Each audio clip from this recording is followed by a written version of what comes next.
મિત્રો આજે અમે આવ્યા છીએ એક ખેતરની અંદર કે જ્યાં આગળ ખેડૂત મિત્રે આપણી એગ્રીકલ્ચરની અંદર ઘઉં વાયેલા છે, જેમાં આપણી પ્રોડક્ટનો ઉપયોગ કર્યો છે. તો આપણે ખેડૂતના મુખેથી સાંભળીશું કે એમને આપણી પ્રોડક્ટ વાપરી અને શું ફાયદો થયો છે. તો તમારું નામ અને ગામ જણાવશો? મારું નામ સતરાલિયા વિનોદભાઈ વફાભાઈ,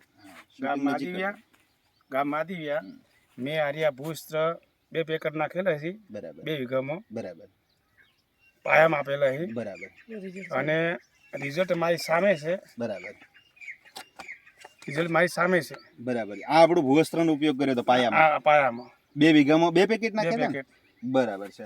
હવે આપણી પ્રોડક્ટ નાખી એમાં તમને ઘઉંમાં કેટલો ફેરફાર દેવા મળે છે? ઘઉંમાં ખૂબ ફરક છે. જો ખર્ચ 18 ડોકા નીકળ્યા છે એક દાણે. તો આપણે મિત્રો ગણીશું કે આપણે ઘઉંની અંદર ઉપયોગ કરવાના કારણે જે આના ફૂટાવ છે એની અંદર આ 1 2 3 4 5 6 7 8 9 10 11 12 13 14 15 16 17 અને આ 18 ટોટલ 18 ફૂટાવ એક ડોકાની અંદર આપણને જોવા મળ્યા છે.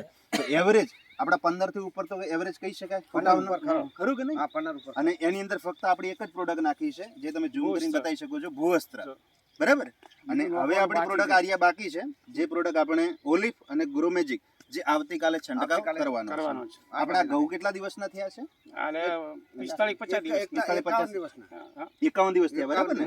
51 દિવસના ઘઉં તમે જોઈ શકો છો. તો તમે આપણી આ પ્રોડક્ટ વાપરીને ખુશ છો? અને બાજુમાં વાપર્યા છે, બાજુમાં નથી વાપરી રહ્યું, બાજુમાં ઘઉં સીધ. બરાબર. એમને શું ફેરફાર જોવા મળે આપણને? રાત દિવસનો ફેરફાર છે. તો મિત્રો આ બધા સાક્ષી છે, આપણે બધા સાથે અત્યારે અહીંયા આગળ ખેતર ઉપર હાજર છીએ.